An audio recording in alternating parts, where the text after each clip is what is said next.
Massive craft burning through the night sky and motherships eclipsing the moon. Abductees paralyzed on a table in a large, dark room with a single light shining down from above that occasionally grants silhouettes of soulless grays as they experiment on their human harvest. These bright lights and dimly lit entities often cross our mind when we think of UFOs and their alien occupants. But when we travel down the avenues of high strangeness, it's easy to overlook the even darker, weirder alleyways as we pass by on our journey deeper into the bizarre. This week, we're trading our telescopes for microscopes as we explore the absolutely unthreatening world of micro-terrestrials, mini-UFOs, and their tiny occupants. I didn't see you there. It all started early this morning. From hunting ghosts to Bigfoot, UFOs, cryptids, true crime, paranormal, and more. I've always wanted to see a UFO. Oh, I was researching for your entertainment. That's Bigfoot's guess. He basically wrote the book on modern cult. We aren't really comedians. What if Buddha did cocaine? The Addams Family on meth. This is the Black Cat Report. See you on the other side. Hello, everyone, and welcome to episode 98 of the Black Cat Report. My name is Gil, and joining me here today is the often forgotten stunt double in the C-rated film Honey, I Shrunk Our Hybrid Kids for Cat Door for Christmas, Joey. Thank you so much. I am, that's true. I forgot I was credited on that. I was actually doing a little bit of acting research yesterday on a boat and got really burned. You were the same color red as our logo right now. I know. Gil said that he would give me a black marker and we could make the logo on my chest. It's pretty bad. Now, I want to start off by saying thank you to my family who all came down from Ohio to celebrate my birthday, and to Joey for joining us on our mountain escape. I had an absolute blast hanging out with y'all and getting away from civilization as we camped deep in the woods and spent the night looking at the stars between the cliffs near Brown Mountain. That shit was fucking awesome, and it was so nice having everybody there. Yeah, and also I want to say, if anyone ever gets the chance to make it out to Wise Men's View in North Carolina and, also has a car that can make it up the mountain, I highly recommend it. The view alone it'll reset your soul. It's gorgeous. It's one of the most beautiful places I've ever been to in my life. 10 out of 10. Well, with that said, I also got to point something out here, something special, right? Ooh, okay. We are coming up on episode 100. Ooh. And Joey made the mistake of entrusting me with it. So here's how it's going to go down. When it drops, it will just be for our listeners. No promotion and no title besides a question mark. So when you see the notification, just know it's a thank you letter waiting just for you. We just want the folks who have been sticking with us, who are following us and subscribed and have been listening to us for 100 episodes at that point to kind of get something special. We got something pretty awesome planned. And the topic, which Joey also has no clue about, I'm just going to say it'll be unique. And it'll be new to this show. At one point I was just dreaming, but now I'm actively scheming. So stay tuned for a very low-key, friends-only, episode 100. Only friends is our new style. Only friends. Yes. Only friends, exactly. All that said, let's look down to see what's flying around. Well, a while back, I don't even honestly recall which episode I had mentioned it on. I had said that there is an entire field of ufology dedicated to mini-UFOs and micro-extraterrestrials, and that I wanted to do a show about it someday. Well, today is the day. But truth be told, honestly, when I started looking into it, I discovered it was more of a vacant lot than a field of study. That all said, we're black cats, and if you know anything about cats, they'll always ignore the big, awesome things to play with and obsess over the cheap hair tie, boxes, and packaging of the grand gifts you present to them. So with that tradition in mind, know that these stories come from a history that has been lost amongst the dust bunnies living underneath your internet's couch. So, while world history is absolutely replete with tales of tall whites, grays, and praying mantis-like planetary travelers who descend down from the heavens and hide behind screen memories for decades before brutally brought to light by hypnosis and flashbacks. There is, in fact, a region of the world that has almost no history of encounters with the equal height entities.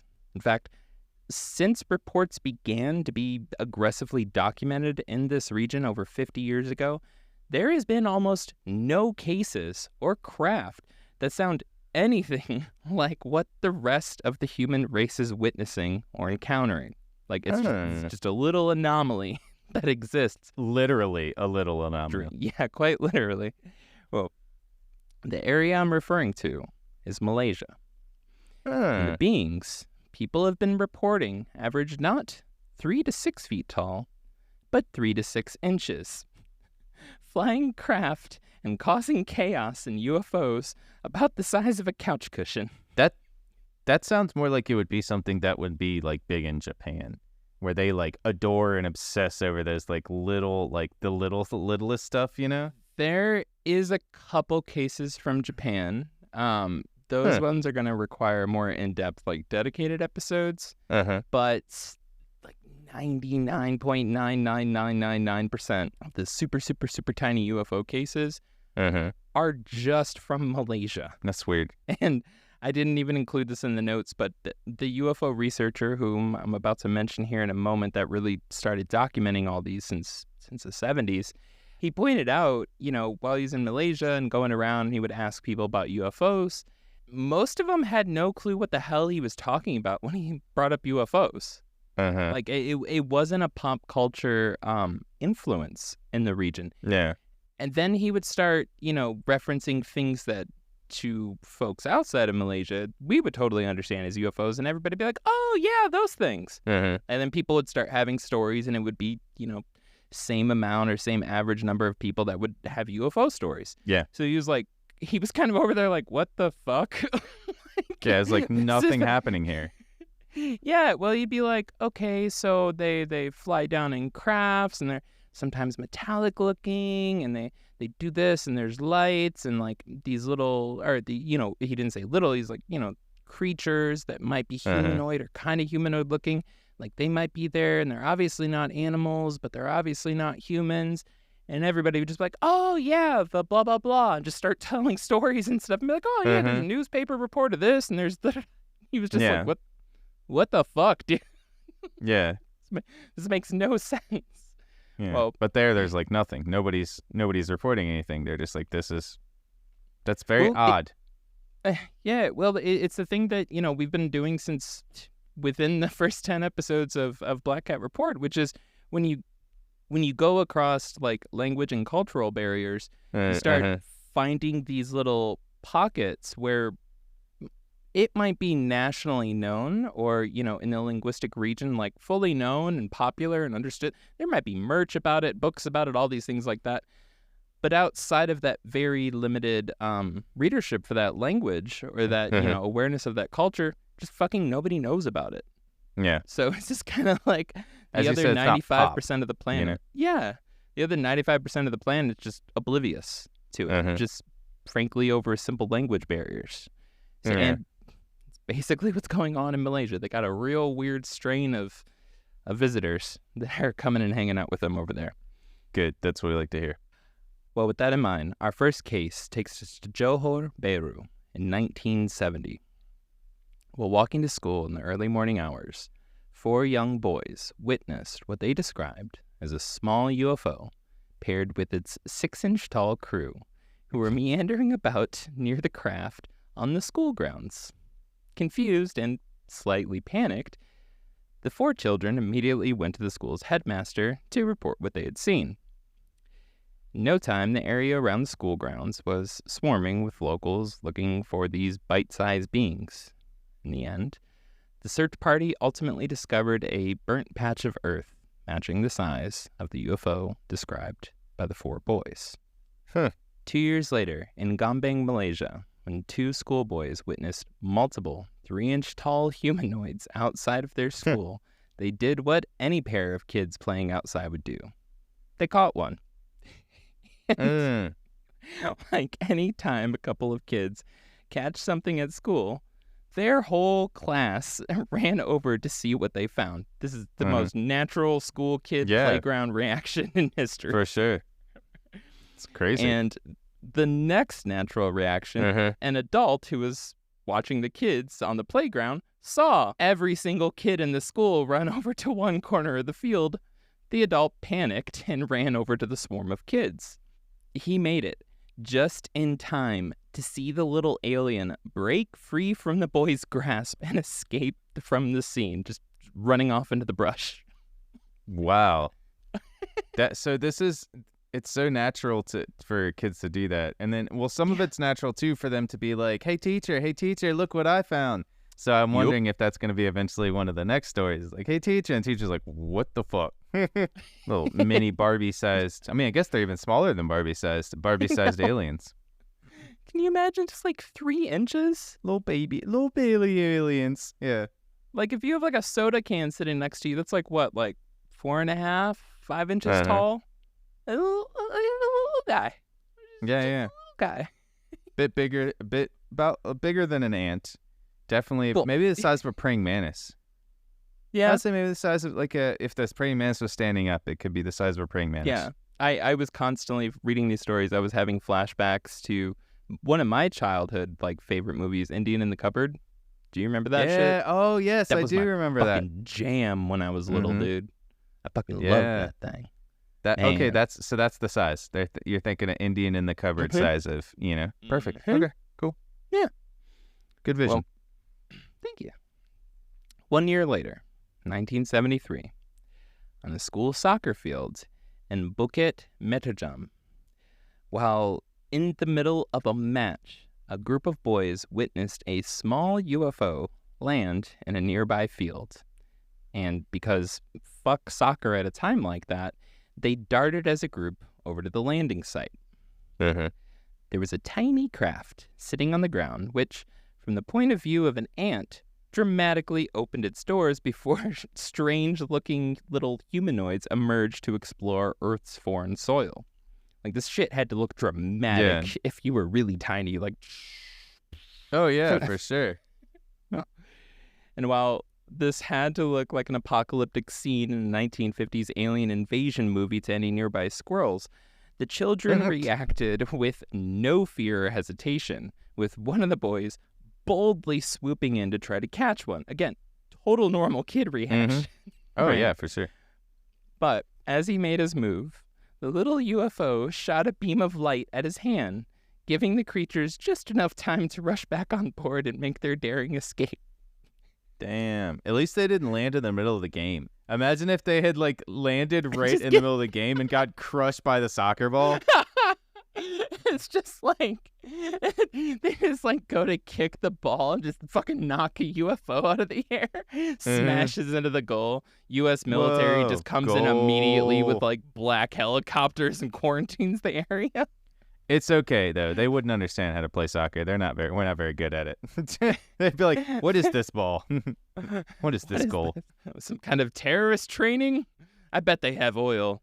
I bet they got oil. We're going." Well, in that same year, 1973, 3 more mini-Malaysian encounters took place. There was another school landing witnessed by a group of kids and narrowly missed by panicked teachers. Same fucking situation as earlier.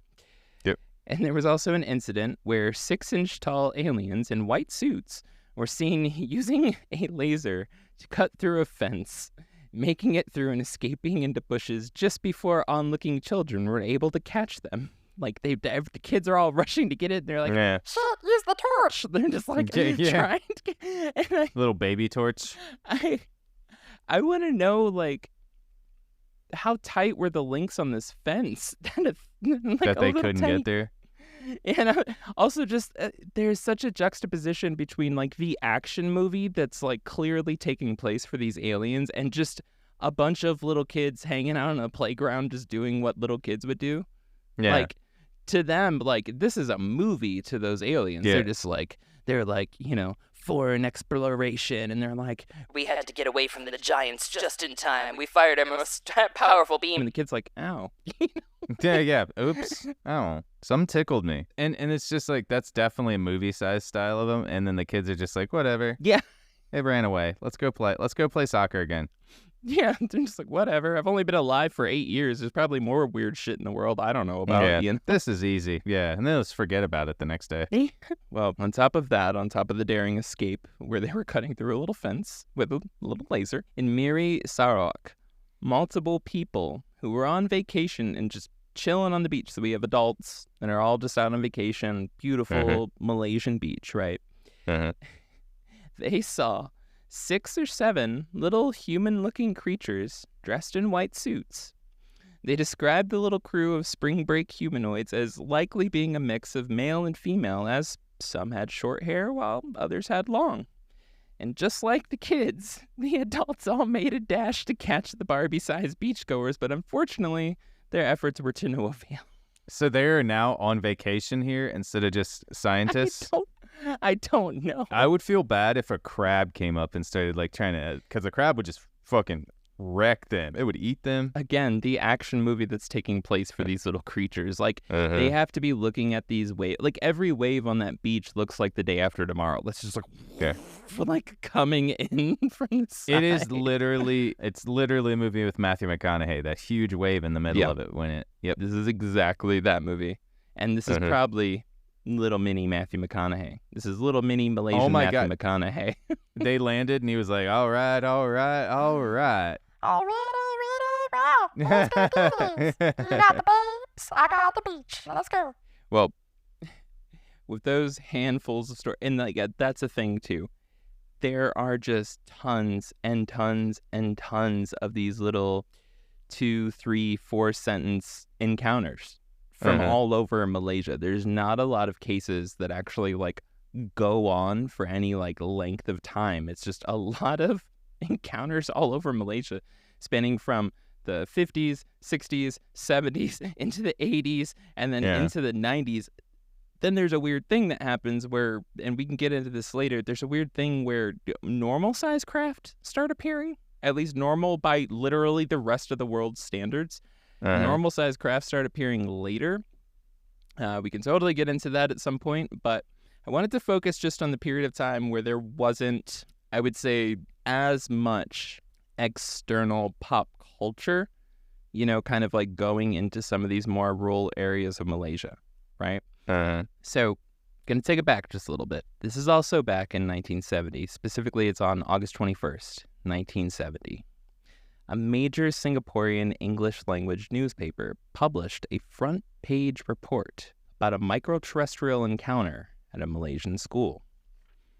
If you really want to know the fun facts behind that, or why a Singaporean newspaper was publishing something about Malaysia, it's because Singapore was a part of Malaysia until 1969. This came out in 1970. They hadn't switched over their audience that fast, basically. History. The paper, called The Straits Times, didn't fail to take jabs at the young witnesses while dropping hints about the public's awareness of this long-standing Malaysian phenomenon. Quote, Crowds rush to Flying Saucer School. Penang Thursday. The little men are here again, if you are to believe 6 Bukit Mertajam schoolboys. The boys, all students of Stowell English Primary School, claimed that a soup plate-sized flying saucer landed near them as they were playing, quote, cops and robbers in the bushes beside the school yesterday evening. One boy claimed that he was even shot by one of the 5, quote, horrible-looking 3-inch space Lilliputians using a minuscule space gun. The article then goes on to do something I've noticed countless times when it comes to reporting during these types of events. So, while mocking the situation, it still references the massive number of people involved who are the newspaper's customers, right? Yeah. Like, this is in the area, but the thing is, they do it in such a subtle way, right, that it pushes interested people towards embarrassment by giving everyone else an easy way to dismiss the event. Yeah. Basically, if you weren't there, you're going to have an idea of this based off the newspaper article. And for the folks that were there, the many folks that were there, they're then going to get isolated from the public. Yeah. Isolate, contain. Mm-hmm. Exactly, yeah. Quote, Whether it was mass hallucination or outright imagination of the boys, the tale has gripped the whole Bukit Merdajam district in Central Province, Wallisley, with flying saucer fever. By that night, hundreds of people were converging on the school, which was forced to shut its gates. This is the first report of a Malaysian, quote, landing of a flying saucer since a similar story of little men being found near Johor Bahru School last year. The 6 boys who reported their unearthly brush with the tiny spacemen were... Then it goes on to name all of the kids ages 8 through 11. I am not going to attempt to pronounce their names. Well, yeah. Do you see what I'm saying there, though? Like, there's a subtle thing that they're doing where, like, instead of being, like, fair and unbiased, right, it starts off a section of the article with only 2 options for what really happened. Mass hallucination or outright imagination. And then it concludes with referencing that there were shit tons of locals who were interested and went to go look. Yeah, and it's like, well, that's double-edged sword, you know? Exactly. Either there was nothing going on or there was something going on. Well, no, I mean, it's like, yeah, either the boys were completely fucking making it up or everybody's crazy. Yeah. Like, those are the 2 options. Anyways, a lot of people were there. What? You know what? It just reminds me of a Fox News or CNN or an MSNBC headline that just, oh, mass hallucination at first off, comes off on the screen. And it's like, but did you see the reports that everyone was there? It's like, over 100,000 people were there. And it's like, well, I mean, it was not a mass hallucination if there's 100,000 people there. That's a David Blaine size hallucination, like hypnotizing act right there if you're going to get there. Well, for some of these areas, like hundreds of that's a shit ton of people in some of these like more rural areas. Yeah. It's like 70% of the goddamn town is out there. And then they're just like, y'all are fucking crazy. We didn't name you, so you can still say you weren't there, but, and it's like, but fuck you. You weren't even here. Yeah, it's like, you don't know. You're just writing an extra, somebody told you about it. We interviewed somebody and they told you about it and you decided that it was in your interest to be like, oh, they're crazy. Yeah. They hallucinated, Yeah, and so, like, to me, it's like, if you were one of those people who lived nearby and went that evening, right, then imagine the next day, someone at your job in the next town over, wherever, was like, oh, you weren't one of those people at the school chasing imaginary friends, were you? You'd just be like, oh, no, I saw you in the paper. There was a photo of you. I just went to go get my kid and bring him home. That's what I was doing. Yeah, I was, little rascal was just out there. I had to go get my kid to bring, doing that. That's crazy. But, like in real life, they were sitting there and they were like, Sarah, get your net. We're going to school. I said get your net. Yeah. Like, the parents were probably more gung-ho than the kids. Like, that shit's exciting. The kids don't understand. They're just like, whatever, it's just another little bug or probably something they're thinking. But the parents are like, oh, shit, we're gonna get famous. We're going to get rich. Yeah. We're going to be the first ones to bring these little aliens to fame, like. Get the mason job. No, get 2. We're gonna get a pair and raise them. Yeah. Oh my. Honestly, if this was the United States, they would already be on display. They would already be sitting in somebody's. We would have domesticated them. They would have been sitting on somebody's lap and 40, 50 years down the line, hypoallergenic, non-shedding little space aliens.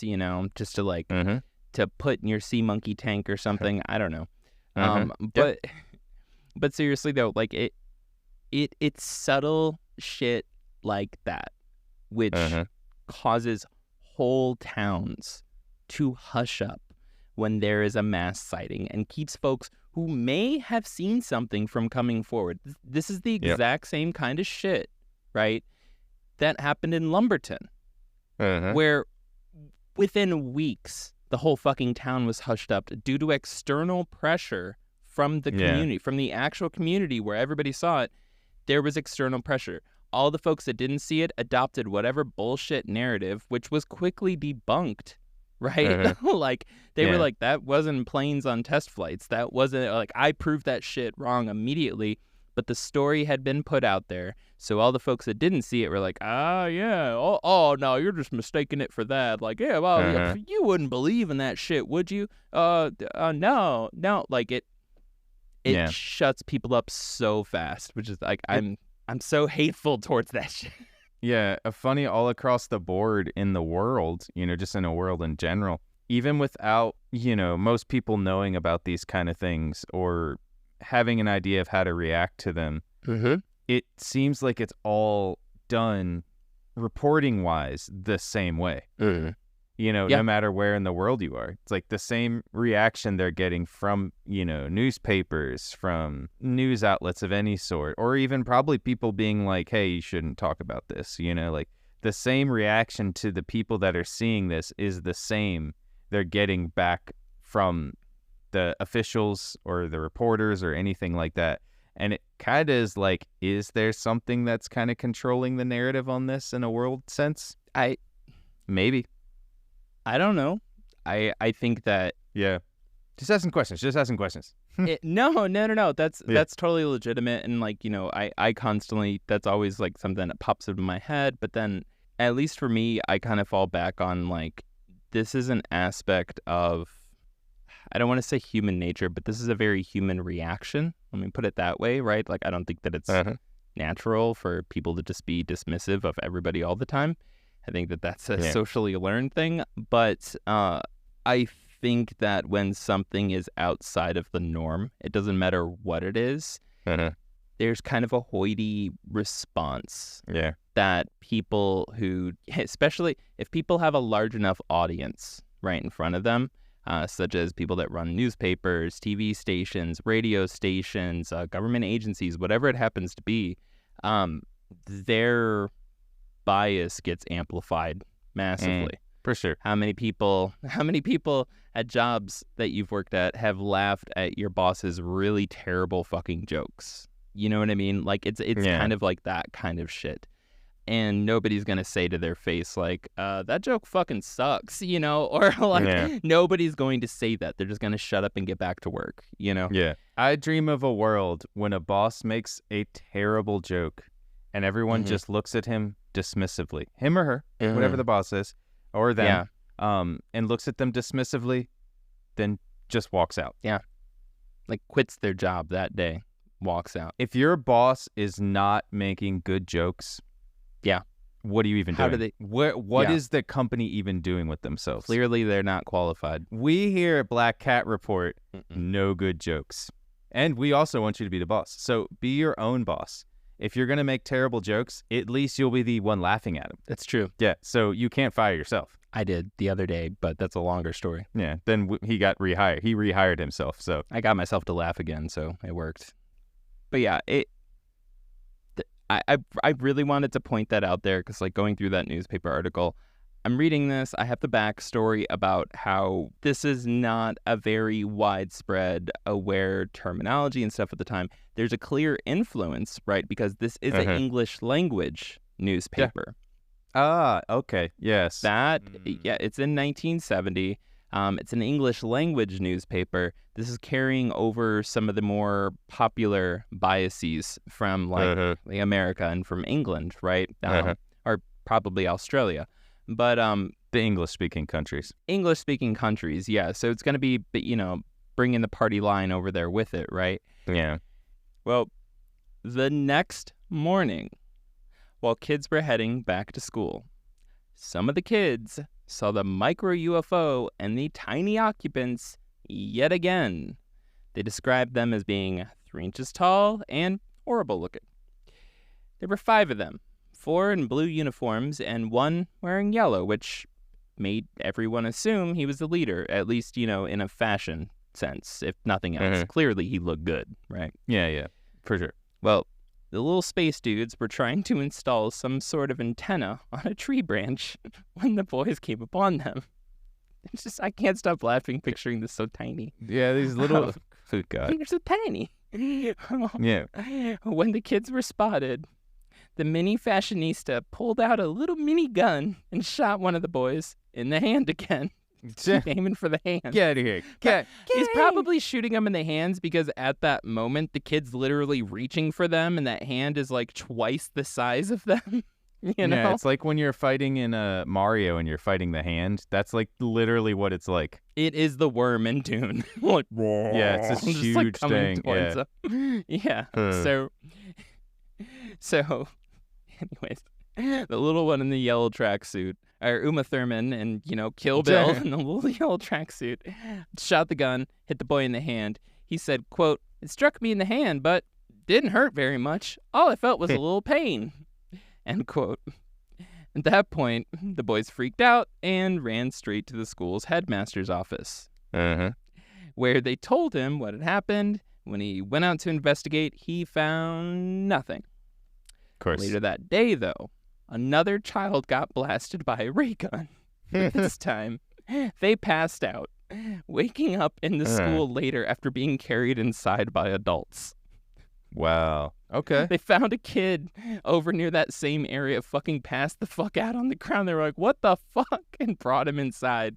Eventually, he woke up and was like, "All I remember is," and then just started telling the story. I wonder if he passed out maybe because like he just got scared a little bit more than the actual pain of the mini ray gun, because like, or they were just like, That didn't work. Tune it up a little higher.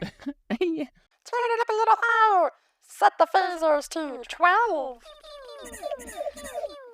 But I think it's funny that they're wearing little tracksuits. Like, I I don't know. They're so tiny. They're laying the groundwork, they're laying the groundwork for bigger aliens to come, Because I guess if you think of it, though, like, this, I wonder if this happened in other places. It was just never, like, noticed. Literally seen. Yeah, literally seen or noticed and just there for some reason they just noticed them, Because if they're, like, 3 inches, 6 inches tall, whatever. Fucking tiny, dude. That's super tiny. You're really not going to notice it because you don't really notice every bug. You don't notice every grasshopper that's on the ground. You don't really notice these things. So it's like you could see this happening and then maybe think it's a gnat flying away or something. 100% these days, every single one of them would be considered a drone. Yes. Oh, yeah. Yeah. A tiny drone. There could be billions of these little guys flying around right now. Even a fucking UFO researcher would be like, "That's clearly a drone." Nobody would suspect them. Beep, beep. Like, they're like, We have our lights on. We're trying to talk. and they're like, "Wow, that drone's acting weird, whatever," and just walk away. Nobody would care. Yeah. Also why I'm picking stories from this time period way the fuck before we had commercially or even military drones that were anywhere near this size, right? Yep. Well, the next day, yet again, there was another incident. Same damn place. Quote, It was Wings Warren who reported seeing 25 tiny men stepping out of a similar number of spaceships at the same spot on Wednesday, but once more, fate was against him. Just as he rushed forward for a better look, the school bell rang, and like all good schoolboys, Wings Warren went back to class. However, he has managed to draw 2 pictures of the aliens and their ships from memory, but not all resort to violence when threatened with capture. Take the case of... insert 2 boys' names my Ohio mouth can't pronounce.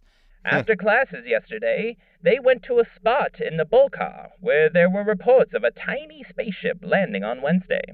Sure enough, they saw 2 miniature figures, one perched on a branch, the other taking it easy on a rock on the ground. When the boys tried to gain immortality as the first pair ever to capture the spacemen, the little men simply vanished.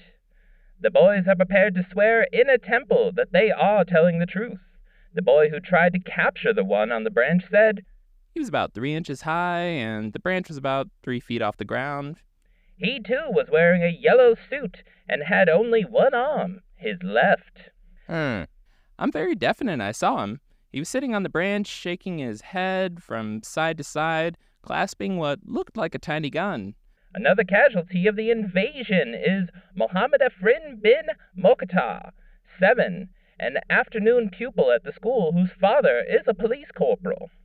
Corporal Mokhtar said, When he returned home at 6:30 last night, he told my wife and me that he had seen 2 tiny spacemen among the Bolkar outside of the perimeter fence. When he tried to catch them, one shot him. He had a small cut on his left hand, and my wife treated the wound. 6 pupils of the school reported they first saw the tiny spaceman on Wednesday evening. 5 aliens, they claimed, landed from a blue flying saucer. The headmaster of Stowell School said he had questioned them carefully, and they all insisted that the stories were true. He said he brought 2 of the pupils, Muhammad Shakir and Abdul Rahim, to the scene again this morning, and they still maintain that they had not been imagining things. I don't know what to think. He said pensively, Frankly, I don't believe them. They might have seen some leaves or insects moving and mistaken them for tiny spacemen. When the news spread yesterday, thousands of curious onlookers flocked to Bolkar outside the school compound to examine the spot where the tiny spaceship was reported to have landed. CID officers were also called to the school this morning to question the boys.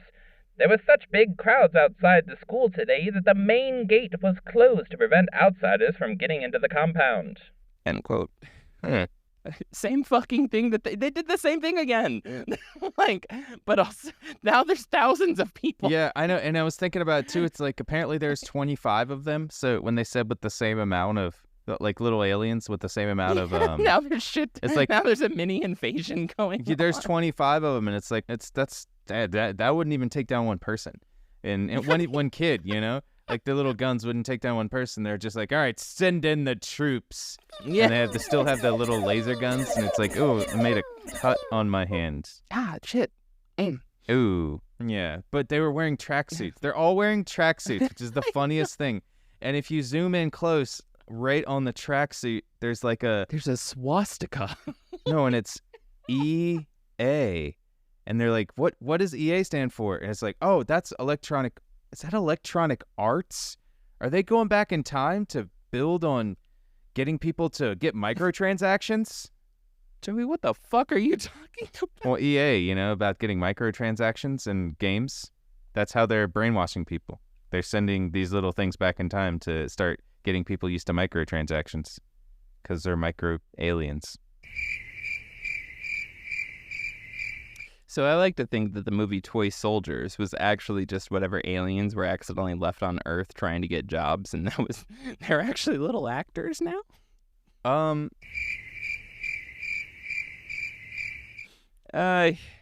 Well, on the same blog, I found these newspaper articles transcribed. There was a number of comments left by locals who either grew up there, went to that school, or still live in the area, right? Uh-huh.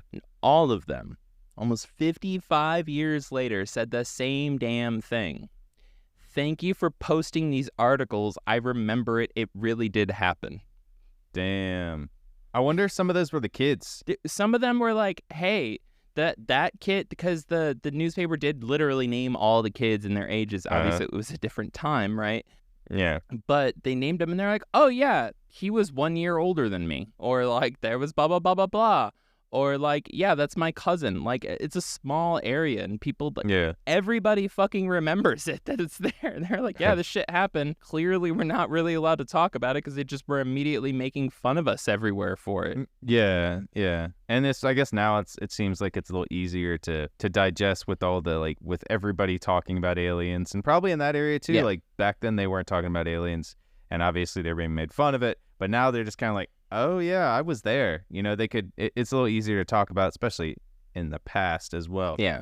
But wouldn't that, honestly, if they were little aliens, wouldn't that have made Independence Day just a lot less scary and more funny? Welcome to Earth. And Michael, you just see Will Smith punch the little thing and just flicks him and kills him. These little aliens chasing him, basically just walking. They're coming now. The invasion. Where? Yeah. Right there. Do you see him? I don't. No, look down. Oh. All right, gentlemen. I'm just running away.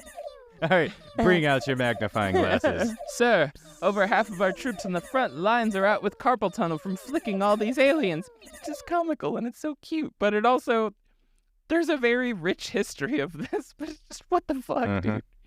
Well, it's such an interesting, weird tale. I can see why this doesn't get covered, but at the same time, it's just so absurd. Like, I had to cover this.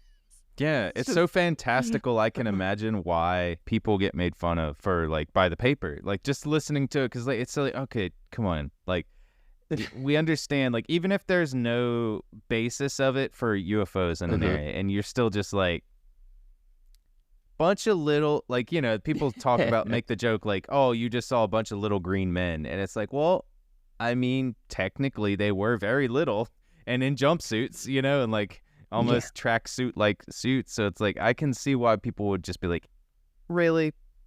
Yeah, I mean, it's like... But you never want to... You know, we at Black Cat Report don't like to, like, you know, we like to give credence to people and like to believe them, you know? And so I'm not saying these people are lying, but I can see how other people could look into this and be like, really? Come on. I'm just saying it's all just a huge absurdity. Like, like, if picturing this is just fucking hilarious to me, and I think the adults and the kids' reactions show how unthreatening these situations are. Oh, yeah, for sure. Like, literally, like, one kid got shot. He's like, ew. And they're like, ah, and they all run away. You know, just imagine if they were trying to abduct the kids, and this is how they thought they were abducting. Get him! You shot him! Get him now! And as the kids just, like, steps on him. Whoops. Johnny, come in. It's lunchtime. Okay. Just turns around, steps on their whole fucking craft, and runs inside. Just forgets them. Our craft! Holy shit! Now, for a case, I would absolutely love someone with more access to Malaysian newspaper archives to hunt down and share info on. We head to 1987 in an area called Pekan in Penang, Malaysia. Quoting now again from the research of Ahmad, quote, February 1987, Pekan, a school teacher, Mustafa Adam, 52, sighted a UFO hovering some distance away near the school, as if in an attempt to find a place to land. He did not tell anyone because he felt no one would believe him. On March 25th, 1987, he had a second chance to see the UFO. About the same time and place, but with over 600 other school children also witnesses. End quote. As for the event on March 25th, quote, hundreds of school children and some teachers sighted a UFO at about 11 a.m. not far from the school ground. The UFO was hovering about a quarter-mile away, and it descended slowly among some trees. It was described as whitish in color and measured as big as a car, end quote. That is nuts. That's, okay, so that's massive. Yes. So now they're getting bigger. They're sending down the adults. Bring in the mothership! And it's like the size of a storage tote. It's like... Yeah, and there's like 7,000 of them in there. Also, this is a car in Malaysia, so it's gonna be the size of a fucking Geo. Like, let's be Yeah. It's not a Ford Explorer, like a freaking F-150. Not an Escalade. Like, yeah. You know. So it's still very tiny. Yeah, this is the real invasion force. This is D-Day for them. This is their Normandy. Like, they're fucking coming in. We're coming, and then the kids just like, the 300 kids just like stomp all over it. Pizza party, yay! Pizza party, no! Like, Not again! The craft gets stomped on. They're just like, Well, how are we getting home? Now, there's a lot of ways all these stories could be taken or dismissed, and the truth is, they are strange. I mean, these tiny aliens clearly have an unhealthy attraction to Malaysian schoolboys. But with that being said, I came across an interesting and honestly a very practical theory about why they're always around schools. Simply put, Malaysia, especially Malaysia in the 70s and 80s, was jungle as fuck. It was incredibly lush with dense forests, bushes, tall grass, and all of that. I mean, it's massive fucking, you know, like, it's dense as hell. And we're talking about shit that's, like, barely bigger than a shoebox sometimes for a ship that's holding, like, 3 or 4 of these little guys. Like, this is they're going to go where there's openings. hard to land in those types of areas. Well, so schoolyards, especially in some areas of the country, provide some of the only large clearings for craft of literally any size, even like a human-sized helicopter to land, right? And while open areas do exist away from schools at places like industrial sites and farm fields, in locations like those, a tiny UFO would be damn near impossible to see. Like, Yeah. if one of those landed at the far corner of a construction site, nobody's going to notice it. It's the size of a fucking lunchbox. You know, Yep. like, nobody's going to Yep. see that shit. And the thing is, at a school where tons of kids are running around and playing outside, there are more eyes on that space of that limited open ground, Yeah. right? Yeah. It actually, that tracks. That Yeah. came across, that makes, I was wondering why it's always little schoolboys running into this, you know? Yeah. Because they're the ones probably they're lower to the ground. They'll be able to see it. Yeah, they're the ones playing in bushes. They're low to the ground. It's like a bunch of 8 and 11-year-olds and stuff like that, just playing, you know, cops and robbers and bushes and Right. shit. Like, they're going to come across these little guys, and frankly, the little guys don't have any spaces to land. Yeah. And how often as an adult do you ever really look at the ground? All the time. Well, as for why they're tiny, I have no goddamn clue. Though I did come across just a 2-sentence report from the same area where, and this is trippy as fuck, a lady saw a UFO literally shrinking while it was slowly descending to land in a Malaysian rice field. She saw a more or less a normal size UFO, and it was the same distance away from her as, like, I think it was like 100 yards or something, just literally getting smaller as it came down to the ground before it landed. Weird. Which is trippy as fuck. Weird. Yeah, that's like, okay, Yes. usually it gets closer, it gets bigger. Yeah. But as it gets closer to the ground, it's like shrinking. So that's got to be like a weird thing to see. That's fucking weird. All Yeah. this shit is fucking weird. But that I wanted to leave it, you know, close up with that little snippet because that kind of might explain a lot. You know? Yeah. If they're actively changing size when they come down as, like, frankly, one of the most effective means of camouflage ever. Oh, for sure. You know, For sure. Like, Easy, yeah. that tracks. So I don't know. I don't have any clue why they'd be so tiny. I don't know what the fuck's going on. I don't know if it's just perception. I don't know if it's some kind of weird ass mass hysteria. But I do know it's fucking strange. I do know that it is a part of UFO history, and I Very much. really wanted to share that with y'all. And it's a little fun fact for you. It's a little tiny one. I hope y'all enjoyed this mini episode about mini-terrestrials in Malaysia and their little micro mayhem that they're causing. We love y'all. We'll see you soon because we're releasing this late as fuck. Sorry about that. Bye. Bye.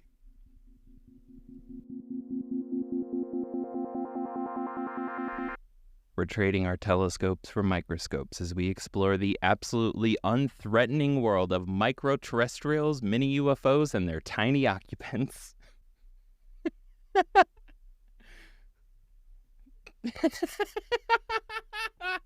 Your face, what the fuck? It's about to get weird, dude. Good. Let's do it.